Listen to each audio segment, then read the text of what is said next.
ഏതോ ഭരണ സംവിധാനത്തിൻ്റെ ഭാഗമായി നിർമ്മിച്ച പല കാര്യങ്ങൾ, പല ഇൻഫ്രാസ്ട്രക്ചറുകൾ 2-3 വർഷത്തിന് ശേഷം അത് ഉപയോഗശൂന്യമായി ദ്രവിച്ച് തകർന്ന് ആർക്കും വേണ്ടാതെ കിടക്കുന്നു. വലിയധികം ഫണ്ട് ഉപയോഗിച്ച് നിർമ്മിച്ച പലതും ഒരാൾക്കും ആവശ്യമില്ലാത്ത കാട് പിടിച്ച് കിടക്കുന്ന പ്രസ്ഥാനങ്ങളായി മാറിയിരിക്കുന്നത്. ഉദാഹരണം പറഞ്ഞാൽ, എൻ്റെ നാട്ടിൽ തന്നെ ടൂറിസവുമായി ബന്ധപ്പെട്ട് ചില പദ്ധതികൾ ചില ലോക്കൽ സെൽഫ് ഗവൺമെൻറ്റുകൾ നടത്തി. അതിൽ പലതും ടൂറിസത്തിന് ഒരു തരത്തിലും പ്രയോജനപ്പെട്ടില്ല എന്ന് മാത്രമല്ല, ദേശീയ നഷ്ടമായി ഇപ്പോൾ ദ്രവിച്ച് തീർന്നുകൊണ്ടിരിക്കുക. അപ്പോൾ എൻ്റെ ഒരു അഭിപ്രായം, ഒരു പഞ്ചായത്തിനെയെങ്കിലും ലോക നിലവാരത്തിൽ നാളത്തെ കേരളം എങ്ങനെയായിരിക്കുമെന്ന് കാണിച്ചു കൊടുക്കുന്ന ഒരൊറ്റ പഞ്ചായത്തിനെ നമുക്ക് രൂപപ്പെടുത്തി കേരളത്തിലെ മറ്റു പഞ്ചായത്തുകൾക്ക് മാതൃകയാക്കി മുന്നോട്ട് വയ്ക്കാൻ കഴിഞ്ഞാൽ പോലും മറ്റു പഞ്ചായത്തുകളും അതിനെ അനുകരിക്കുകയും വലിയൊരു മാറ്റത്തിന് തുടക്കമാവുകയും ചെയ്യുമെന്നാണ് ഞാൻ വിശ്വസിക്കുന്നത്. ഈ ചർച്ചയ്ക്ക്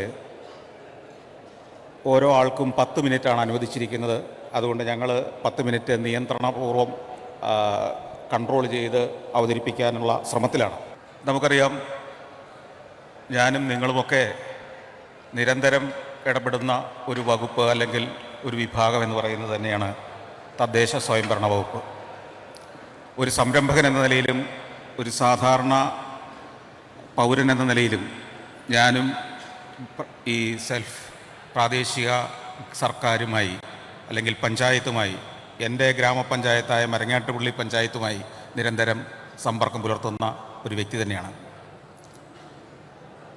ഏതോ ഭരണ സംവിധാനത്തിൻ്റെ ഭാഗമായി നിർമ്മിച്ച പല കാര്യങ്ങൾ, പല ഇൻഫ്രാസ്ട്രക്ചറുകൾ 2-3 വർഷത്തിന് ശേഷം അത് ഉപയോഗശൂന്യമായി ദ്രവിച്ച് തകർന്ന് ആർക്കും വേണ്ടാതെ കിടക്കുന്നു. വലിയധികം ഫണ്ട് ഉപയോഗിച്ച് നിർമ്മിച്ച പലതും ഒരാൾക്കും ആവശ്യമില്ലാത്ത കാട് പിടിച്ച് കിടക്കുന്ന പ്രസ്ഥാനങ്ങളായി മാറിയിരിക്കുന്നത്. ഉദാഹരണം പറഞ്ഞാൽ, എൻ്റെ നാട്ടിൽ തന്നെ ടൂറിസവുമായി ബന്ധപ്പെട്ട് ചില പദ്ധതികൾ ചില ലോക്കൽ സെൽഫ് ഗവൺമെൻറ്റുകൾ നടത്തി. അതിൽ പലതും ടൂറിസത്തിന് ഒരു തരത്തിലും പ്രയോജനപ്പെട്ടില്ല എന്ന് മാത്രമല്ല, ദേശീയ നഷ്ടമായി ഇപ്പോൾ ദ്രവിച്ച് തീർന്നുകൊണ്ടിരിക്കുക. അപ്പോൾ ഇതാണ് നമുക്കറിയാം, 2031 സ്വപ്നം കണ്ടുകൊണ്ട് നമ്മൾ പ്രവർത്തിക്കുമ്പോൾ 2031 ആരായിരിക്കും നമ്മളുടെ പൗരന്മാരുടെ വലിയൊരു വിഭാഗം എന്ന് ചിന്തിക്കേണ്ടതുണ്ട്.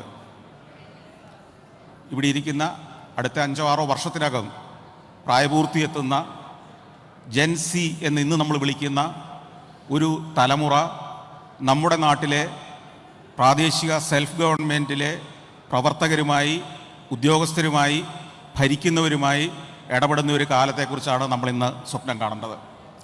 അവർക്ക് ഈ നാട്ടിൽ, ഈ സംസ്ഥാനത്ത് അവരുടെ സ്വപ്നങ്ങൾ നടപ്പാക്കാൻ കഴിയുന്ന ഒരു പ്രദേശമെന്ന് അഭിമാനത്തോടെ ചിന്തിച്ചുകൊണ്ട് ഈ നാട്ടിൽ നിലനിൽക്കാൻ കഴിയുന്ന ഒരു സാഹചര്യം ഒരുക്കലാണ് പ്രധാനമായിട്ടും ചെയ്യേണ്ടതെന്നുള്ളതാണ് ഏറ്റവും പ്രധാന ഗോള്. കാരണം നമുക്കറിയാം, ഇന്ന് കേരളം നേരിടുന്ന ഏറ്റവും വലിയ പ്രശ്നങ്ങളിലൊന്ന്, അത് പ്രശ്നമായി പലരും തിരിച്ചറിഞ്ഞിട്ടില്ലെങ്കിലും ഏറ്റവും വലിയ പ്രശ്നങ്ങളിലൊന്ന്, നമ്മുടെ പുതിയ തലമുറ വലിയൊരു ശതമാനം ഈ നാട്ടിൽ നിന്ന് അന്യനാടുകളിലേക്ക് മൈഗ്രേറ്റ് ചെയ്യുന്നു എന്നത് തന്നെയാണ്. ആ മൈഗ്രേറ്റ് ചെയ്യുന്നത് ഒരു കാലത്ത് നല്ലതായിരുന്നു, കേരളത്തിൻ്റെ സമ്പദ് വ്യവസ്ഥയെ വലിയ തോതിൽ ശക്തിപ്പെടുത്തിയിട്ടുണ്ട്. പക്ഷേ ഇന്നത്തെ മൈഗ്രേഷൻ ആ മട്ടിലല്ല. ഇനി ഒരിക്കലും തിരിച്ചു വരാൻ ആഗ്രഹിക്കാത്ത മട്ടിൽ, വരാനിരിക്കുന്ന തലമുറകൾ കൂടി ഈ നാട് വിട്ടുപോകുന്ന മട്ടിൽ ഉള്ളൊരു മൈഗ്രേഷനാണ്. അതുണ്ടാക്കുന്ന പ്രത്യാഘാതങ്ങൾ ലോകത്തിൻ്റെ വിവിധ രാജ്യങ്ങളിൽ ഞാൻ കണ്ടിട്ടുണ്ട്. കാട് പിടിച്ചു പോയ വീടുകളും ഗ്രാമങ്ങളും തകർന്നടിഞ്ഞു പോയ പട്ടണങ്ങളും വരെയുള്ള രാജ്യങ്ങൾ ഞാൻ കണ്ടിട്ടുണ്ട്. അപ്പോൾ ഈ കേരളത്തിൽ അങ്ങനെ ഒരു സംഭവം ഉടനെ ഉണ്ടാകുമെന്നല്ല, പക്ഷേ പ്രതിഭാശാലികൾ നഷ്ടപ്പെടുന്ന ഒരു കേരളമായി നമുക്ക് മാറാൻ കഴിയില്ല. ഒപ്പം നമ്മുടെ ഇന്ന് ഇടുക്കി ജില്ല പോലുള്ള, പത്തനംതിട്ട ജില്ല പോലുള്ള, കോട്ടയം ജില്ല പോലുള്ള പ്രദേശങ്ങളിലൂടെ സഞ്ചരിക്കുമ്പോൾ ഈ ദിവസങ്ങളിൽ പോലും നമ്മൾ കാണുന്നത് ആളില്ലാതെ ഒഴിഞ്ഞുപോയ നിരവധി വീടുകളാണ്. വൃദ്ധർ മാത്രമുള്ള ഒരു പ്രദേശമായി ഞാൻ ഉൾപ്പെടുന്ന കോട്ടയം ജില്ലയുടെ ചില പ്രദേശങ്ങളൊക്കെ മാറിക്കൊണ്ടിരിക്കുന്നത് നിരന്തരം കണ്ടുകൊണ്ടിരിക്കുന്ന ഒരാളാണ് ഞാൻ. പാലക്കാട് ജില്ലയിലും ഈ പരിസരത്തൊക്കെ എങ്ങനെയാണ് സ്ഥിതിയെന്ന് എനിക്ക് ഇപ്പോൾ വലിയ നിശ്ചയമില്ല. അപ്പോൾ വരുന്ന തലമുറയെ ആവേശത്തോടെ, ആത്മവിശ്വാസത്തോടെ ഈ നാട്ടിൽ നിലനിർത്താൻ കഴിയുന്ന ഒരു ഭരണ സംവിധാനം അവൻ അനുഭവിക്കുന്നത് ലോക്കൽ സെൽഫ് ഗവൺമെൻറ്റുകളിൽ നിന്നാണ്, പഞ്ചായത്തിൽ നിന്നാണ്, മുനിസിപ്പാലിറ്റിയിൽ നിന്നാണ് ഒക്കെയാണ്. അപ്പോൾ അതിനു പറ്റുന്ന രീതിയിൽ നമ്മളൊരു വിഷൻ രൂപപ്പെടുത്തലാണ് ഏറ്റവും പ്രധാന കാര്യമെന്ന് ഞാൻ വിശ്വസിക്കുകയാണ്. വിഷൻ രൂപപ്പെടുത്തുക എന്ന് പറയുമ്പോൾ പഞ്ചായത്തുമായി ബന്ധപ്പെട്ട് പ്രവർത്തിക്കുന്ന സർവ്വ ഉദ്യോഗസ്ഥർക്കും ആ പഞ്ചായത്തിൻ്റെ ഭരണത്തിലേക്ക് വരുന്ന രാഷ്ട്രീയ പ്രവർത്തകർക്കുമൊക്കെ ഒരു ദർശനം നൽകുന്ന പരിശീലന പരിപാടികൾ നമ്മൾ ആസൂത്രണം ചെയ്യേണ്ടതുണ്ട്. ഒരു പഞ്ചായത്ത് ഒരു പൗരൻ്റെ സ്വപ്നങ്ങളെ എങ്ങനെ പ്രോത്സാഹിപ്പിക്കണം എന്നതിനുള്ള ഒരു പരിശീലന പദ്ധതി ഇവർക്കുണ്ടാവേണ്ടതുണ്ട്. നമ്മുടെ അടിസ്ഥാന സൗകര്യങ്ങൾ ഏതു മട്ടിലാണ് രൂപപ്പെടുത്തേണ്ടത്? നമുക്കറിയാം, പലപ്പോഴും കേരളത്തിലെ പല പഞ്ചായത്തുകളിലൂടെ നമ്മൾ സഞ്ചരിക്കുമ്പോൾ കാണുന്നത് ഏതോ ഭരണ സംവിധാനത്തിൻ്റെ ഭാഗമായി നിർമ്മിച്ച പല കാര്യങ്ങൾ, പല ഇൻഫ്രാസ്ട്രക്ചറുകൾ 2-3 വർഷത്തിന് ശേഷം അത് ഉപയോഗശൂന്യമായി ദ്രവിച്ച് തകർന്ന് ആർക്കും വേണ്ടാതെ കിടക്കുന്നു. വലിയധികം ഫണ്ട് ഉപയോഗിച്ച് നിർമ്മിച്ച പലതും ഒരാൾക്കും ആവശ്യമില്ലാത്ത കാട് പിടിച്ച് കിടക്കുന്ന പ്രസ്ഥാനങ്ങളായി മാറിയിരിക്കുന്നത്. ഉദാഹരണം പറഞ്ഞാൽ, എൻ്റെ നാട്ടിൽ തന്നെ ടൂറിസവുമായി ബന്ധപ്പെട്ട് ചില പദ്ധതികൾ ചില ലോക്കൽ സെൽഫ് ഗവൺമെൻറ്റുകൾ നടത്തി.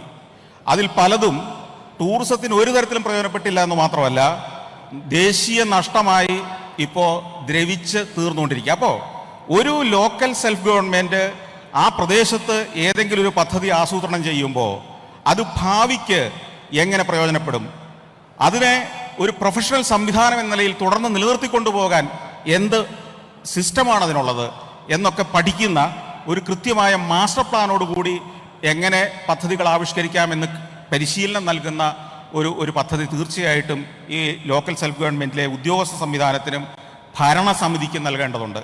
കാരണം ഓരോ പഞ്ചായത്തും ആ പഞ്ചായത്തിലെ ഭരിക്കുന്ന ആളുകൾ എല്ലാം ലോക വീക്ഷണമുള്ളവരാവണമെന്നോ ഭാവിയെക്കുറിച്ച് വ്യക്തമായ പദ്ധതികൾ മനസ്സിലുള്ളവരായിരിക്കണമെന്നോ നിർബന്ധമില്ല. അപ്പോൾ ഇതിനൊരു കേന്ദ്രീകൃതമായ ഒരു പരിശീലന കേന്ദ്രം ലോക നിലവാരത്തിൽ നമ്മളുടെ ഓരോ പഞ്ചായത്തിനെയും എങ്ങനെ രൂപപ്പെടുത്താം, അവിടുത്തെ അടിസ്ഥാന സൗകര്യങ്ങൾ മുതൽ മനുഷ്യൻ്റെ ഉള്ള സൗകര്യങ്ങൾ വരെ എങ്ങനെ രൂപപ്പെടുത്തണം എന്നുള്ളതിൻ്റെ പരിശീലനമാണ് ഏറ്റവും അടിസ്ഥാന കാര്യം എന്ന് ഞാൻ വിശ്വസിക്കുന്നു. രണ്ടാമത്തെ കാര്യം, ഈ പരിശീലന പദ്ധതിയുടെ ഭാഗമായി ഇവരിലേക്ക് പകർന്നു കൊടുക്കേണ്ടത് 2 സുപ്രധാനമായ കാര്യങ്ങളാണ്. ഒന്ന്, നമുക്കറിയാം, ഇവിടെ സംരംഭകരുണ്ട്. സ്വകാര്യ മേഖലയിൽ ധാരാളം സംരംഭകർ ആശയങ്ങളുമായി അവർക്കുള്ള ആവശ്യങ്ങളുമായി ഇങ്ങനെ കാത്തു നിൽക്കുന്നുണ്ട്. അപ്പോൾ ഒരു പ്രാദേശിക ഭരണ സംവിധാനത്തിൻ്റെ ഏറ്റവും അടിസ്ഥാനപരമായ ഉത്തരവാദിത്വം നമുക്കറിയാം, ഒരു നാടിനെ മനുഷ്യന് ആ നാട്ടിൽ ജീവിക്കുന്നവർക്കും പുറത്തുനിന്ന് കടന്നു വരുന്നവർക്കും ഇംപ്രസീവായി തോന്നുന്ന മട്ടിൽ രൂപപ്പെടുത്തുക എന്നുള്ളതാണ്. അതിൽ ഏറ്റവും അടിസ്ഥാനപരമായ കാര്യം നമുക്കറിയാം, വൃത്തിയാണ്. ഈ വൃത്തി എന്ന് ഞാനിത് പറയുമ്പോൾ എൻ്റെ ഒരു അനുഭവത്തിൽ നിന്ന്, അല്ലെ പല അനുഭവങ്ങളിൽ നിന്നാണ് ഞാനീ പറയുന്നത്. ഞാൻ ഇന്ത്യയിൽ നിന്നാണ് യാത്ര ചെയ്തെത്തുന്നത് എന്ന് പറയുന്ന പല ഘട്ടങ്ങളും എനിക്ക് എൻ്റെ യാത്രകളിൽ ഉണ്ടാവാറുണ്ട്. 1-2 ദിവസം ഞാൻ ചില വിദേശികൾക്കൊപ്പം അല്ലെങ്കിൽ വിദേശ നാടുകളിലെ ചില സുഹൃത്തുക്കൾക്കൊപ്പം ഒന്നിച്ച് ജീവിച്ചു കഴിഞ്ഞാൽ അവരുമായിട്ടൊരു സൗഹൃദമായി കഴിയുമ്പോൾ, അല്ലെങ്കിൽ ഒരു സ്വാതന്ത്ര്യം അവർക്ക് എന്നോട് ഉണ്ടായി കഴിയുമ്പോൾ അവരെന്നോട് ചോദിക്കാറുള്ളൊരു ചോദ്യമുണ്ട്: നിങ്ങളുടെ നാടും നഗരവും ഒക്കെ എന്താ ഇപ്പോഴും വൃത്തികേടായിട്ട് കിടക്കുന്നത്? ഒരു വൃത്തിയില്ലാത്ത എന്തുകൊണ്ടാണ്? ഇന്ത്യക്കാരൻ എന്ന് പറഞ്ഞാൽ വൃത്തിയില്ലാത്ത ഒരു ജനസമൂഹം എന്നൊരു ചിന്തയുണ്ട്. ഇത് തുറന്നാരും ഇതുപോലെ പറയില്ല. ഇതെൻ്റെ അനുഭവമാണ്. കേരളത്തിലേക്ക് അല്ലെങ്കിൽ ഇന്ത്യയിലേക്ക് വരുന്ന, കേരളം ഇന്ത്യയുടെ ആ ശരാശരി വൃത്തി വെച്ച് നോക്കുകയാണെങ്കിൽ വളരെ മുന്നിലാണെങ്കിലും വൃത്തിയില്ലായ്മ നമ്മുടെ ഒരു മുഖമുദ്രയാണ് എന്ന് ലോകം ചിന്തിച്ചിട്ടുണ്ട് വലിയ തോതിൽ. നമ്മൾ 3 നേരം കുളിക്കുന്നവരാണ്, നന്നായിട്ട് പൗഡർ ഇടുന്നവരാണ്, പൊട്ട് തൊടുന്നവരാണ്, ശരിയൊക്കെ തന്നെയാണ്. പക്ഷേ വൃത്തിയില്ലാത്ത ജനം എന്നൊരു തോന്നൽ ലോകത്തിന് നമ്മളെക്കുറിച്ചുണ്ട്.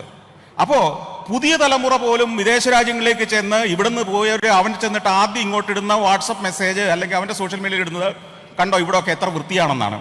ദാറ്റ് മീൻസ് അടുത്ത തലമുറയെ നമ്മുടെ നാട്ടിൽ പിടിച്ചു നിർത്തണമെങ്കിൽ ലോക നിലവാരമുള്ള ഫെസിലിറ്റികളോടൊപ്പം ആ നിലവാരത്തിലുള്ള വൃത്തിയും സൗന്ദര്യവും ഉണ്ടാവണം. വൃത്തിയാക്കുകയും സൗന്ദര്യവൽക്കരിക്കുകയും ചെയ്യുക എന്നത് പ്രാദേശിക സെൽഫ് ഗവൺമെൻറ്റുകളുടെ പ്രധാന ഗോളാക്കി മാറ്റണം. വലിയ അത്ഭുതങ്ങളോ വലിയ നിർമ്മിതികളോ ഒന്നും ഉണ്ടാക്കിയില്ലെങ്കിലും നിങ്ങളുടെ പഞ്ചായത്ത് അല്ലെങ്കിൽ നിങ്ങളുടെ മുനിസിപ്പാലിറ്റി വൃത്തിയും സൗന്ദര്യവും ഉള്ളതാക്കി മാറ്റിയാൽ തന്നെ ഈ നാട് വിട്ടു പോകാനിരിക്കുന്നതിലെ പകുതി പേരെങ്കിലും നാട്ടിലിരിക്കും. ഇങ്ങോട്ട് വരുന്ന ആളുകൾ കുറെ പേരെങ്കിലും ഈ നാടിൻ്റെ സൗന്ദര്യത്തിൽ, ഈ നാടിൻ്റെ സ്വാഭാവികമായ സൗന്ദര്യത്തെ ആസ്വദിച്ച് കൂടുതൽ ടൂറിസ്റ്റുകളെ, കൂടുതൽ ആളുകൾ ഇങ്ങോട്ട് പറഞ്ഞു വിടും. കാരണം കേരളത്തിലൊരു ബുർജ് ഖലീഫ പണിതിട്ടോ താജ്മഹലോ പണിതിട്ടോ വേണ്ട ടൂറിസ്റ്റുകൾ ഇവിടേക്ക് വരാൻ. നമ്മുടെ സംസ്കാരം, നമ്മുടെ പ്രകൃതി, നമ്മുടെ കലകൾ, നമ്മുടെ ഭക്ഷണം, നമ്മുടെ ജീവിത രീതി, ഇതൊക്കെ തന്നെയാണ് കേരളത്തിൻ്റെ ശക്തി. പക്ഷെ അതിനെ വൃത്തിയോടെ ഒരുക്കി വെക്കാനുള്ള ഉത്തരവാദിത്വം തീർച്ചയായും പ്രാദേശിക സെൽഫ് ഗവൺമെൻറ്റുകൾക്കാണ്. ഈ വൃത്തിയാക്കുന്നത് മാത്രം പോരാ, സൗന്ദര്യവൽക്കരിക്കണം. നമ്മുടെ നാട്ടിലെ പൊതുവഴികളിലൂടെ സഞ്ചരിക്കുമ്പോൾ ഓരോ വ്യക്തിക്കും ഇഷ്ടമുള്ള കെട്ടിടം പണിയാനുള്ള അവകാശമുണ്ട്. ഞാനാണ് കാശ് മുടക്കുന്നതിൽ എനിക്ക് ഇഷ്ടമുള്ള പോലെ പണിയും. പക്ഷേ നമ്മൾ ഭാവിയെക്കുറിച്ചാണ് ചിന്തിക്കുന്നതെങ്കിൽ നമ്മൾ ഇന്ന് ഏറ്റവും ഭംഗിയുള്ള നാട് എന്ന് കരുതുന്ന ഓരോ നാട്ടിലെയും ഭംഗിക്ക് കാരണം അവിടെ ഒരു കെട്ടിടം പണിയണമെങ്കിൽ അതിൻ്റെ എസ്തെറ്റിക് സെൻസ്, അതിൻ്റെ സൗന്ദര്യബോധം വളരെ സുപ്രധാനമാണ്. നിങ്ങൾ സ്വിറ്റ്സർലൻഡിനെ പുകഴ്ത്തും. സ്വിറ്റ്സർലൻഡിന്റെ ഗ്രാമങ്ങൾ ഗംഭീരമാണ്, പുൽമേടുകൾ ഗംഭീരമാണ്.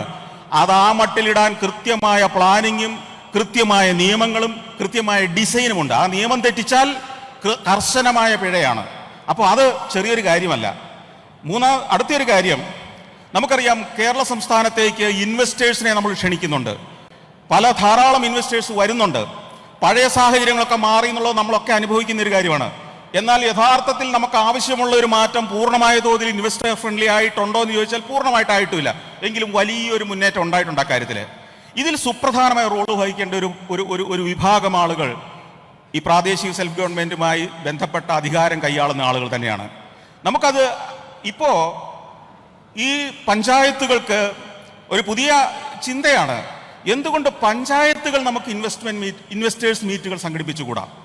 ഓരോ പഞ്ചായത്തിലും ആ പഞ്ചായത്തിലെ സംരംഭകരെ ചേർത്ത് പഞ്ചായത്തിന്റെ പ്രാദേശിക സെൽഫ് ഗവൺമെന്റിന്റെ ഒരു നേതൃത്വത്തിൽ ഓരോ പഞ്ചായത്തിലും ഇൻവെസ്റ്റേഴ്സിനെ ക്ഷണിച്ചു കൊണ്ടുവന്ന് ഇൻവെസ്റ്റ് ചെയ്യിക്കുന്ന ഒരു സംവിധാനം ഉണ്ടാവണം. പഞ്ചായത്ത് ഭരണ സംവിധാനം, പഞ്ചായത്ത് സെക്രട്ടറി ഉൾപ്പെടെയുള്ള ആളുകൾ, പഞ്ചായത്ത് പ്രസിഡന്റ് ഉൾപ്പെടെയുള്ള ഭരണ സംവിധാനം ആ നാട്ടിലേക്ക് ഇൻവെസ്റ്റേഴ്സിനെ ക്ഷണിച്ചു കൊണ്ടുവരുന്ന സാഹചര്യം ഉണ്ടാകുമ്പോൾ ഒരു ഇൻവെസ്റ്റർ ലൈസൻസിന് വേണ്ടി ക്യൂ നിൽക്കുന്നതിൽ നിന്ന് നേരെ തിരിഞ്ഞൊരു പ്രതിഭാസമായിട്ട് അത് മാറും. ഇൻവെസ്റ്റർ ഒരു ലൈസൻസിന് വേണ്ടി പഞ്ചായത്തിന്റെ പടി കയറി ഇറങ്ങുന്നതിന് പകരം പഞ്ചായത്ത് ഓഫീസർ ഇൻവെസ്റ്ററുടെ പടി കയറി ഇറങ്ങുകയും അവനെ എത്ര ഇൻവെസ്റ്റേഴ്സിനെ ഒരു പഞ്ചായത്തിൽ ഒരു വർഷം കൊണ്ടുവന്നിരിക്കണമെന്ന് അവർക്ക് ടാർഗറ്റ് കൊടുക്കുകയും ചെയ്യുന്ന ഒരു സംവിധാനം ഉണ്ടാവണം. പഞ്ചായത്ത് ഭരണസമിതിയുടെ ഉത്തരവാദിത്വമായിരിക്കണം വർഷം തോറും ഇത്ര ഇൻവെസ്റ്റേഴ്സ്, ഇത്ര സംരംഭങ്ങൾ, ഇത്ര ആളുകൾക്ക് ജോലി കൊടുക്കുക എന്നത് ഒരു പഞ്ചായത്തിന്റെ ബാധ്യതയും ഉത്തരവാദിത്വമായിട്ട് മാറണം. ഒരു സംസ്ഥാന സർക്കാരിന്റെ ഉത്തരവാദിത്വമായി നമ്മൾ എപ്പോഴും ചോദിക്കും, നിങ്ങൾ എത്ര പേർക്ക് തൊഴിൽ കൊടുത്തു? ഇതേ ചോദ്യം പഞ്ചായത്തിനോട് ചോദിക്കാൻ നമുക്ക് പറ്റുന്ന ഒരു സാഹചര്യം ഉണ്ടാവണം. സംസ്ഥാന സർക്കാരുകൾ മാത്രമല്ല അതിന്റെ ഉത്തരവാദികളായി മാറേണ്ടത്. അതുപോലെ തന്നെ ഏറ്റവും പ്രധാനപ്പെട്ട ഒരു കാര്യം, കാർഷിക മേഖലയ്ക്ക് ഇതേപോലെ തന്നെ ടാർഗറ്റുകൾ ഫിക്സ് ചെയ്യണമെന്നുള്ളതാണ് എൻ്റെ അഭിപ്രായം. ഓരോ പഞ്ചായത്തിൻ്റെയും കാർഷിക സാധ്യതകൾ എന്താണെന്ന് പഠനം നടത്തിയിട്ടുണ്ട്. എൻ്റെ പഞ്ചായത്തിലെ സാധ്യതയല്ല പാലക്കാട്ടെ ഒരു പഞ്ചായത്തിൻ്റെ സാധ്യത. അവിടെ വിളയുന്നത്, അവിടെ അവശേഷിക്കുന്ന പാടശേഖരം, അവിടെ അവശേഷിക്കുന്ന കൃഷിയിടം, അവിടെ അവശേഷിക്കുന്ന കർഷകർ, സജീവമായി പ്രവർത്തിക്കുന്ന കർഷകർ ആരൊക്കെ, എത്രയൊക്കെ, അവരെ ഉൾപ്പെടുത്തിക്കൊണ്ട് ആ പഞ്ചായത്തിന് അടുത്തൊരു വർഷം എത്ര പ്രൊഡക്ടിവിറ്റി ഉണ്ടാക്കാൻ കഴിയുമെന്ന് കൃത്യമായൊരു ധാരണ പഞ്ചായത്തിനുണ്ടാവുകയും കൃഷി ഓഫീസറെ കൂടി കോർഡിനേറ്റ് ചെയ്തുകൊണ്ട് കാർഷിക ഉൽപ്പാദനത്തിന് ടാർഗറ്റുകൾ ഓരോ പഞ്ചായത്തിനും കൊടുക്കുന്ന ഒരു സാഹചര്യം ഉണ്ടാവേണ്ടതുണ്ട്. മറ്റൊന്ന്, ടൂറിസം കേരളത്തിന്റെ ഏറ്റവും സാധ്യതയുള്ള ഒരു മേഖലയാണ്. എല്ലാ പഞ്ചായത്തിനും ടൂറിസത്തിൽ സാധ്യതയുണ്ടെന്ന് വിശ്വസിക്കുന്ന ഒരാളാണ് ഞാൻ. മൂന്നാർ പഞ്ചായത്തിനും കോവളത്തിനും വർക്കലയ്ക്കും മാത്രമല്ല, ഏത് പഞ്ചായത്തിലും കേരളത്തിന്റെ സംസ്കാരവും ഭക്ഷണവും കലയും ജീവിതചര്യയും പുലരുന്ന ഏത് പഞ്ചായത്തിലും ടൂറിസത്തിന്റെ സാധ്യതകളുണ്ട്. കാരണം നമ്മുടെ ജീവിതം തന്നെ ഒരു ടൂറിസം പ്രോഡക്റ്റാണ്. നമ്മുടെ ദൈനംദിന ജീവിതം, നെല്ല് ഞാറുനട്ട് കൊയ്ത് മെതിച്ച് അത് അരിയാക്കി ഒരു പലഹാരമാക്കി മാറ്റുന്ന പ്രോസസ്സ് പോലും ഒരു ടൂറിസം പ്രോഡക്റ്റ് ആണെന്ന് അനുഭവിച്ചിട്ടുള്ള ഒരാളാണ് ഞാൻ. റബ്ബർ ടാപ്പ് ചെയ്യുന്ന കണ്ടിട്ടില്ലാത്ത യൂറോപ്യൻസിനും അമേരിക്കൻസിനും റബ്ബർ ടാപ്പിംഗ് ഒരു റബ്ബർ ഷീറ്റ് ഉണ്ടാക്കിയെടുക്കുന്ന ഒരു ടൂറിസം പ്രോഡക്റ്റാണ്. കേരളത്തിലെ ഏത് ഗ്രാമത്തിലും അവരുടെ സംസ്കാരത്തിൽ ഊന്നിക്കൊണ്ടുള്ള ടൂറിസം സാധ്യതകളുണ്ട്. അതുകൂടി മുന്നിൽ കണ്ടുകൊണ്ടുള്ള പദ്ധതികൾ ആവിഷ്കരിക്കുകയും ടൂറിസത്തിൽ ടാർഗറ്റുകൾ കൊടുക്കുകയും ആ പഞ്ചായത്തിന്റെ സാധ്യതകൾ മുന്നിൽ കണ്ടുകൊണ്ടുള്ള ഒരു മാസ്റ്റർ പ്ലാൻ പഞ്ചായത്തുകൾക്ക് ഓരോരുത്തർക്കും ഉണ്ടാകാൻ കഴിയുകയും ചെയ്യുന്ന ഒരു സാഹചര്യം ഉണ്ടാവേണ്ടതുണ്ട്. ഇതിനൊക്കെ പുറമെ വളരെ സുപ്രധാനമായ ഒരു കാര്യം എനിക്ക് എൻ്റെ ചിന്തകളിലൂടെ പലപ്പോഴും വന്നിട്ടുള്ളൊരു കാര്യം ഇതാണ്. നമ്മൾ ഈ പറഞ്ഞ ആശയങ്ങളെല്ലാം നടപ്പാക്കാൻ എല്ലാ പഞ്ചായത്തും ഒരേപോലെ തന്നെ ശ്രമിച്ചു കൊള്ളണമെന്നില്ല. എല്ലാ പഞ്ചായത്തിനും അത് ചിലപ്പോൾ സാധ്യമായി കൊള്ളണമെന്നില്ല. പക്ഷേ ഒരു സംസ്ഥാന ഗവൺമെൻറ് മുന്നിട്ടിറങ്ങി ഒരൊറ്റ പഞ്ചായത്തിനെ, കേരളത്തിലെ തിരഞ്ഞെടുത്ത് ഒരു പഞ്ചായത്തിനെ ഈ പറഞ്ഞ ആശയങ്ങളെല്ലാം നടപ്പാക്കാൻ കഴിയുന്ന ഒരു മാതൃകാ പഞ്ചായത്താക്കി അടുത്ത 5 വർഷം കൊണ്ട് രൂപപ്പെടുത്താൻ കഴിഞ്ഞാൽ നമ്മൾ ഈ പറഞ്ഞ ലോക നിലവാരമുള്ള എല്ലാ ഫെസിലിറ്റികളും, ലോക നിലവാരമുള്ള രീതിയിൽ പെരുമാറുന്ന ഉദ്യോഗസ്ഥരുള്ള ഭരണ സംവിധാനമുള്ള ഒരൊറ്റ പഞ്ചായത്തിനെ നമുക്ക് രൂപപ്പെടുത്താൻ കഴിഞ്ഞാൽ എനിക്കറിയാം അത് വിജയമാണെങ്കിൽ മറ്റൊന്നും ചെയ്യേണ്ടി വരില്ല. കേരളത്തിലെ ബാക്കി എല്ലാ പഞ്ചായത്തുകളും ആ സിസ്റ്റത്തെ അനുകരിക്കാൻ തയ്യാറാവും. ഒരു സംസ്ഥാന സർക്കാർ മനസ്സുവെച്ചാൽ സാധ്യമാകുന്ന കാര്യമാണ് ഒരു പഞ്ചായത്തിനെ ലോക നിലവാരമുള്ള ഒരു സംവിധാനം, ഒരു ഭരണ സംവിധാനവും ഒരു അടിസ്ഥാന സൗകര്യ വികസനത്തിന്റെ ഒരു കേന്ദ്രവുമാക്കി മാറ്റാൻ കഴിയുക എന്നുള്ളത്. അപ്പോൾ ഒരു പൗരൻ എന്ന നിലയിൽ സിറ്റിസൺ പാനലിൽ നിന്ന് എൻ്റെ ഒരു അഭിപ്രായം, ഒരു പഞ്ചായത്തിനെയെങ്കിലും ലോക നിലവാരത്തിൽ നാളത്തെ കേരളം എങ്ങനെയായിരിക്കുമെന്ന് കാണിച്ചു കൊടുക്കുന്ന ഒരൊറ്റ പഞ്ചായത്തിനെ നമുക്ക് രൂപപ്പെടുത്തി കേരളത്തിലെ മറ്റു പഞ്ചായത്തുകൾക്ക് മാതൃകയാക്കി മുന്നോട്ട് വയ്ക്കാൻ കഴിഞ്ഞാൽ പോലും മറ്റു പഞ്ചായത്തുകളും അതിനെ അനുകരിക്കുകയും വലിയൊരു മാറ്റത്തിന് തുടക്കമാവുകയും ചെയ്യുമെന്നാണ് ഞാൻ വിശ്വസിക്കുന്നത്. പരിമിതമായ സമയം അവസാനിക്കുകയായതുകൊണ്ട് ഞാൻ നിർത്തുകയാണ്. അപ്പോൾ താങ്ക് യു.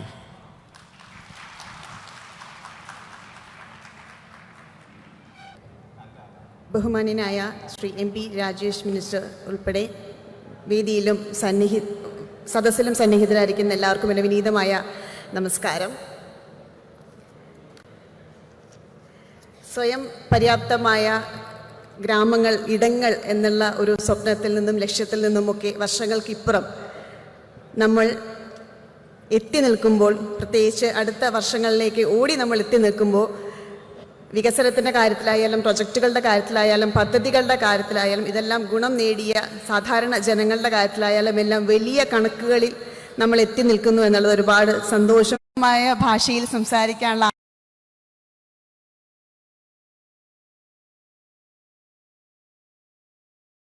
അറിവിൻ്റെ ഭാഗമാണ് എന്നുള്ള തിരിച്ചറിവിൽ നിന്നുകൊണ്ട് മാത്രമാണ് സംസാരിക്കാൻ ഞാൻ ആഗ്രഹിക്കുന്നത്. തീർച്ചയായിട്ടും ഒരുപാട് പദ്ധതികൾ നമ്മുടെ മുമ്പിലേക്ക് കടന്നു വന്നു. അതിൻ്റെ റിസൾട്ടുകൾ നമ്മൾ കണ്ടുവന്നു. ഇപ്പോൾ ലൈഫ് പദ്ധതിയിലൂടെ ഒരുപാട് വീടുകൾ 5 ലക്ഷത്തിൽ എന്ന് സംസാരിച്ച് തുടങ്ങിയിടത്തിൽ നിന്ന് നമ്മൾ 6 ലക്ഷത്തിലേക്ക് നമ്മുടെ കണക്കുകൾ എത്തി നിൽക്കുകയാണ്. അതേപോലെ മാലിന്യ നിർമ്മാർജ്ജനത്തിൻ്റെ കാര്യത്തിലും ഏറ്റവും ഗംഭീരമായിട്ടുള്ള മുമ്പോട്ടുള്ള വരവ് നമുക്ക് സാധ്യമാക്കിയിരിക്കുന്നു. കുടുംബശ്രീയുടെ പ്രവർത്തനങ്ങൾ, ഏത് സ്മാർട്ട് ഏത് മേഖലയെടുത്താലും മുൻപോട്ടുള്ള അതിവേഗമുള്ള കുതിപ്പാണ് നമുക്ക് കാണാൻ സാധിക്കുന്നത്. അതുകൊണ്ട് തന്നെ ഒരു സ്ത്രീ എന്നുള്ള രീതിയിലും ഒരു കലാകാരി എന്നുള്ള രീതിയിലും ഏറ്റവും ഞാൻ ശ്രദ്ധയോടെ വീക്ഷിച്ചിരുന്നത് കുടുംബശ്രീയുടെ പ്രവർത്തനങ്ങളാണ്. അവരുടെ പല പ്രവർത്തനങ്ങളും അടുത്ത് നിന്ന് അറിയാൻ സാധിച്ചിട്ടുണ്ടായിരുന്നു.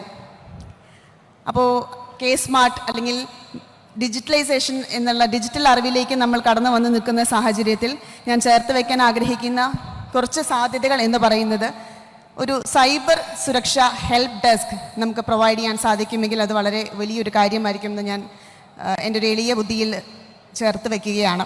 കാരണം ഓരോ തദ്ദേശ സ്വയംഭരണ സ്ഥാപനത്തിലും ഒരു വ്യാജ ലിങ്കുകൾ അല്ലെങ്കിൽ ഓൺലൈൻ ബാങ്കിങ്, ഫിഷിംഗ് എല്ലാം സംഭവിക്കുന്ന ഒരു കാലഘട്ടത്തിൽ ഇവയെല്ലാം സാധാരണ ജനങ്ങൾക്ക് ഓടിയെത്താൻ സാധിക്കുന്ന ഒരു ഹെൽപ്പ് ഡെസ്ക് ഉണ്ടെങ്കിൽ അതൊരു വലിയ സഹായകരമായ ഒരു പ്രവൃത്തിയായിരിക്കും എന്ന് ഞാൻ വിചാരിക്കുകയാണ്. അതിന് തന്നെ നമ്മുടെ വീടുകളിൽ നമ്മുടെ ഡിജിറ്റൽ അറിവുകൾ നേടിയിട്ടുള്ള സ്ത്രീജനങ്ങളെ ഉൾപ്പെടെ പ്രായമായ ആളുകളെ ഉൾപ്പെടെ ഉപയോഗിക്കാനുള്ള സാധ്യതയുണ്ടെങ്കിൽ അതും ശ്രമിക്കാമെന്ന് എനിക്ക് തോന്നുകയാണ്.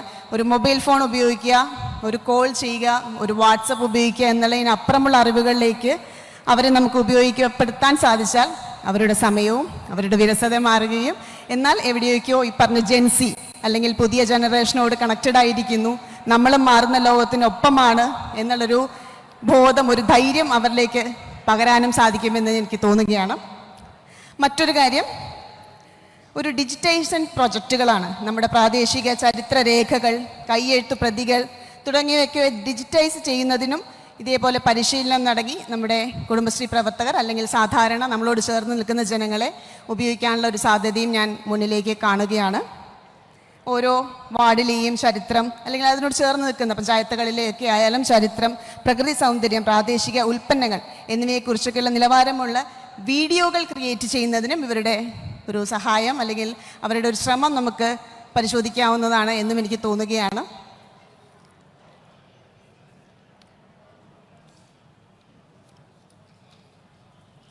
മറ്റൊന്ന്, പരിസ്ഥിതി സൗഹാർദ്ദപരമായ ബിസിനസ് ആശയങ്ങളിലേക്ക് കുടുംബശ്രീ യൂണിറ്റുകളെ ചേർത്ത് നിർത്താം എന്നുള്ളൊരു ആശയം കൂടെ ഞാൻ പങ്കുവെക്കുകയാണ്.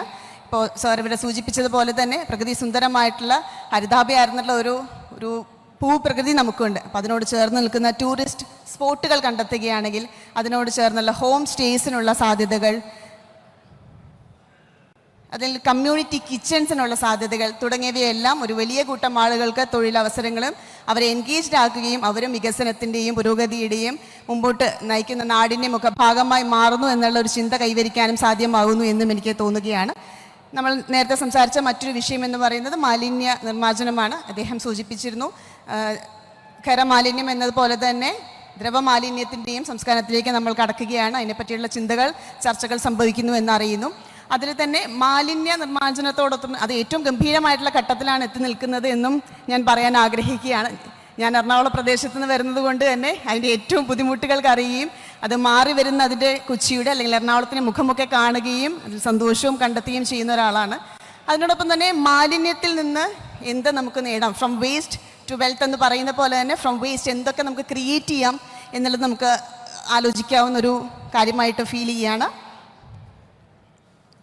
ഇപ്പോൾ ഫാഷൻ ആക്സസറീസ്, ടാഗുകൾ, നമ്മുടെ പ്രോഗ്രാംസിന് ഉപയോഗിക്കുന്ന ചെറിയ ചെറിയ ഗിഫ്റ്റുകൾ ഉൾപ്പെടെ പലപ്പോഴും പ്ലാസ്റ്റിക്കിൽ പൊതിഞ്ഞ പൂക്കളാണ് നമ്മളെ തേടി ഇത്തരം പ്രോഗ്രാമുകളിലൊക്കെ സ്വീകരണത്തിനായിട്ട് എത്താറ്. അതെല്ലാം റീപ്ലേസ് ചെയ്യാനുള്ള സാധ്യതകൾ ചെറുതെങ്കിലും വലിയ ഒരു ചിന്തയായിട്ട് എനിക്ക് തോന്നുകയാണ്. അതും ഉപയോഗപ്പെടുത്താവുന്ന ഒരു സാധ്യതയായിട്ട് ഞാൻ മുമ്പോട്ട് വയ്ക്കുന്നു. മറ്റൊന്ന്, നമ്മളെല്ലാവരും സംസാരിക്കുമ്പോൾ നമ്മൾ ഫിസിക്കലി എൻഗേജ്ഡ് ആവുക എന്നുള്ള കാര്യത്തെ പറ്റിയും നമുക്ക് ഫിനാൻഷ്യലി ഇൻഡിപെൻഡൻ്റ് ആവുക എന്നുള്ള കാര്യത്തെപ്പറ്റിയും ഒക്കെ സംസാരിക്കുമ്പോഴും നമ്മൾ മറന്നു പോകുന്ന അല്ലെങ്കിൽ നമ്മൾ ശ്രദ്ധയോടെ ചേർത്ത് നിർത്തേണ്ട ഒരു വിഷയമായിട്ട് തോന്നുന്ന ഒന്നാണ് മാനസിക ആരോഗ്യം എന്ന് പറയുന്നത്. നമ്മൾ പലപ്പോഴും വാർത്തകളിലും നമ്മൾ ചേർന്ന് നിൽക്കുന്ന സംഭവങ്ങളിലുമൊക്കെ നമ്മുടെ തൊട്ടടുത്തുണ്ടായിരുന്ന ഒരു ജീവൻ ഒരു ദിവസം കൊഴിഞ്ഞു പോകുന്നൊരു കാഴ്ച കാണാറുണ്ട്. എങ്ങനെ സംഭവിക്കുന്നു എന്ന് പറയുമ്പോൾ ചെറിയ ഒരു കൈത്താങ് ഉണ്ടായിരുന്നുവെങ്കിൽ, ഒരു കൈപ്പിടി ഉണ്ടായിരുന്നുവെങ്കിൽ, അറിയുന്ന ഒരു വ്യക്തി ഉണ്ടായിരുന്നുവെങ്കിൽ, തുറന്നൊന്ന് സംസാരിക്കാൻ സാധിക്കുമായിരുന്നുവെങ്കിൽ നമുക്ക് ഒഴിവാക്കാൻ സാധ്യമായിരുന്ന അപകടങ്ങളാണ് അവയെല്ലാം. അപ്പോൾ ഒരു CDSൻ്റെ തലത്തിലോ CDS കൂട്ടായ്മയുടെ ഭാഗത്തിലോ എങ്കിലും ചേർന്ന് ഒരു മാനസിക ആരോഗ്യ ഒരു യൂണിറ്റുകൾ, അതിന് യൂണിറ്റ് എന്നുള്ള ടേമാണോ പറയേണ്ടതെന്ന് എനിക്കറിയില്ല. ബിക്കോസ് പലപ്പോഴും നമുക്കൊരാവശ്യമുണ്ട് എന്ന് നമ്മൾ തിരിച്ചറിയുമ്പോഴാണ് ഇത്തരം സഹായങ്ങളിലേക്ക് നമ്മൾ പോവുക. അല്ലെങ്കിൽ നമ്മുടെ കൂടെ നിൽക്കുന്ന ഒരാൾക്ക് ഇത്തരം ഒരു ആവശ്യമുണ്ട് എന്ന് നമ്മൾ തിരിച്ചറിയുമ്പോഴാണ് അവരെ നമ്മളൊരു സ്പേസിലേക്ക് എത്തിക്കുക.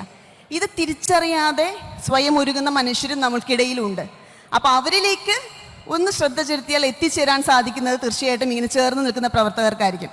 അപ്പോൾ അത്തരം ഒരു മാനസിക ആരോഗ്യത്തിൽ കൂടെ കേന്ദ്രീകരിക്കുന്ന ഒരു യൂണിറ്റുകൾ അല്ലെങ്കിൽ പ്രവർത്തകർ നമ്മുടെ അയൽപക്കങ്ങളിൽ അല്ലെങ്കിൽ അയൽ വീടുകളിൽ ഒരു കൂട്ടായ്മ ഉണ്ടാവുകയാണെങ്കിൽ അതും മാനസിക ആരോഗ്യം കൂടെ ശ്രദ്ധിച്ച് നമുക്ക് മുമ്പോട്ട് പോകാനായിട്ട് സാധ്യമായിട്ടുള്ള വഴികൾ ചെലുത്തുമെന്ന് ഞാൻ വിശ്വസിക്കുകയാണ്. അതിനോടൊപ്പം തന്നെ കുടുംബശ്രീ ബസാർ വളരെ ആക്റ്റീവായിട്ടുള്ളതാണ്. ഞാൻ ഉൾപ്പെടെ അവിടെ നിന്നുള്ള പ്രോഡക്റ്റുകൾ വാങ്ങുന്ന ഒരാളാണ്. ഇതിൻ്റെ വിപണന സാധ്യത കൂടെ കുറച്ചുകൂടെ വൈപുല്യമുള്ളാക്കിയാൽ എന്ന് ഞാൻ ആഗ്രഹിക്കുകയാണ്. കാരണം ഇപ്പോൾ സോഷ്യൽ മീഡിയ പ്ലാറ്റ്ഫോമുകളുണ്ട്. സോഷ്യൽ മീഡിയ പ്ലാറ്റ്ഫോമുകളിലെ മാർക്കറ്റിങ്ങിന്, അഡ്വർടൈസ്മെൻറ്റ്സിനും നമുക്ക് ഇവരുടെ സഹായം ഉപയോഗിക്കാവുന്നതാണ്.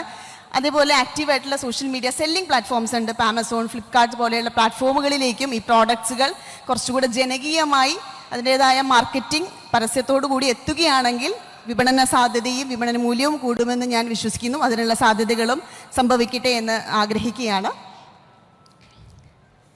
മറ്റൊരു വിഷയം, എപ്പോഴും ജോലി സംബന്ധമായിട്ട് യാത്രകൾ ചെയ്യേണ്ട ഒരാളെന്നുള്ള നിലയ്ക്ക് നമ്മുടെ നാട്ടിൽ നേരിടുന്ന എല്ലാ വിഷയങ്ങളും നമ്മൾ കവർ ചെയ്ത് ഏറ്റവും ഭംഗിയായിട്ട് പോയിക്കൊണ്ടിരിക്കുമ്പോഴും ചെറിയൊരു വിഷമത്തോടെ പങ്കുവെക്കേണ്ട ഒരു വിഷയമാണ് നമ്മുടെ പബ്ലിക് ടോയ്ലറ്റ്സ് എന്ന് പറയുന്നത്.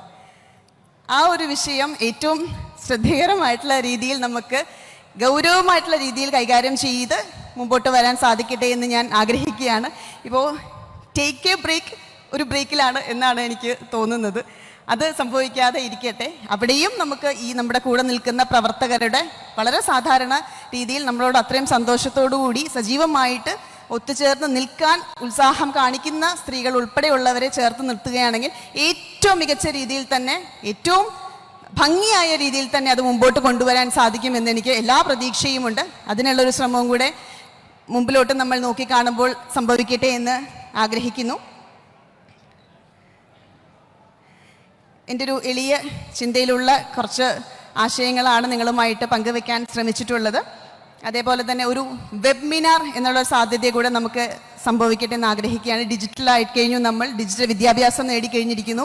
എല്ലാവരുടെയും കയ്യിൽ മൊബൈൽ ഫോൺസ് ഉണ്ട്. അപ്പോൾ ഈ വലിയ വീടുകളിൽ ഒറ്റപ്പെട്ട് സന്ധ്യകൾ, വൈകുന്നേരങ്ങൾ സ്പെൻഡ് ചെയ്യുന്നു എന്നുള്ള സമയങ്ങൾ നമുക്ക് ഈ ഒരു യൂണിറ്റുകളുടെ അടിസ്ഥാനത്തിൽ ഒരു ശ്രദ്ധ ചെലുത്തി ഒരു വെബിനാർ അതാത് വിഷയങ്ങളിൽ സംഭവിപ്പിക്കാൻ സാധ്യമാണ് എങ്കിൽ പറഞ്ഞ പോലെ തന്നെ അവർക്ക് എൻഗേജ്ഡ് ആയിരിക്കാനും അവരിലേക്ക് പുതിയ ആശയങ്ങൾ, മാറുന്ന ലോകത്തിൻ്റെ കാര്യങ്ങൾ എത്താനുമുള്ളൊരു സാധ്യതയും അവർക്കും സംസാരിക്കാനുള്ളൊരു സ്പേസ് ക്രിയേറ്റ് ചെയ്യാനുള്ളൊരു സാധ്യതയുമായിട്ട് ഞാൻ കാണുകയാണ്. അപ്പോൾ ഈ പറഞ്ഞ പോലെ തന്നെ അവിടെ ആ ഒറ്റപ്പെട്ട വീടുകൾ ഒരു ഹോം സ്റ്റേ ആക്കി മാറ്റാനുള്ള സാധ്യത കൂടെ മുമ്പിലേക്ക് ശ്രമിക്കാവുന്നതാണ് എന്നെനിക്ക് തോന്നുന്നു. മറ്റൊരു വിഷയം സോളാർ പാനലുകൾ എന്നുള്ളതാണ്. സോളാർ പാനലുകൾ നമുക്ക് സ്വന്തം വീടുകളിൽ ചിലപ്പോൾ അഫോർഡ് ചെയ്യാൻ സാധിച്ചു എന്ന് വരില്ല. വളരെ സാധാരണക്കാരായിട്ടുള്ള വീടുകളിൽ ഒരു യൂണിറ്റുകളായി തിരിച്ച് ഒരു 2-3 വീടിൻ്റെ കീഴിൽ ഒരു സോളാർ യൂണിറ്റ് എന്നുള്ള രീതിയിൽ പ്രാവർത്തികമാക്കാൻ സാധിക്കുകയാണെങ്കിൽ അതിൻ്റെ ഒരു ജോലി സാധ്യത അല്ലെങ്കിൽ വിപണന സാധ്യത, മറ്റ് സാധ്യതകൾ നമുക്ക് കണ്ടെത്താൻ ശ്രമിക്കാവുന്നതാണ് എന്നും എനിക്ക് തോന്നുകയാണ്. ഒരുപാട് സമയം കൈവരിക്കുന്നില്ല. ഈ ഒരു യഥാർത്ഥ സിറ്റിസൺ മാത്രമായിട്ട് നിൽക്കുന്ന എൻ്റെ കുറച്ച് വാക്കുകൾ കേൾക്കാനും അതൊരു വലിയ പ്ലാറ്റ്ഫോമിൽ ഇത്രയും ആളുകളുടെ മുമ്പിൽ സംസാരിക്കാനും സാധിച്ച ഈ ഒരു മാറിയ സാഹചര്യം, ഈ ഒരു സാധ്യത ഏറ്റവും സന്തോഷത്തോടു കൂടി നോക്കിക്കാണുകയാണ്. ഒരുപാട് അറിവുകളും ഒരുപാട് ആശയങ്ങളും പങ്കുവെക്കപ്പെടുന്ന ഈ ഒരു സദസ്സ്, ഇനി അങ്ങോട്ടുള്ള സദസ്സുകൾ എല്ലാം ഗംഭീരമാവട്ടെ. നമുക്കെല്ലാവർക്കും ഒത്തുചേർന്ന് മുമ്പോട്ട് നോക്കുമ്പോൾ വർഷങ്ങൾക്കപ്പുറം എല്ലാ ആശയങ്ങളിൽ നിന്ന് ഉൾത്തിരിഞ്ഞ് വന്നിട്ടുള്ള ഏറ്റവും മികച്ച തീരുമാനങ്ങളുമായിട്ട്, ഏറ്റവും ഗംഭീരമായിട്ട് ഒന്നായി, ഏറ്റവും സുന്ദരമായിട്ടുള്ള വിദേശികൾ അസൂയയോടെ നോക്കുന്ന ഒരു നാടായിട്ട്, ദൈവത്തിൻ്റെ സ്വന്തം നാടായിട്ട്, അകത്തും പുറത്തും സൗന്ദര്യം നിറഞ്ഞു നിൽക്കുന്ന ഒരു മണ്ണായിട്ട് നമുക്ക് മാറാൻ സാധിക്കട്ടെ എന്നും ആഗ്രഹിക്കുന്നു. Thank you so much. Thank you.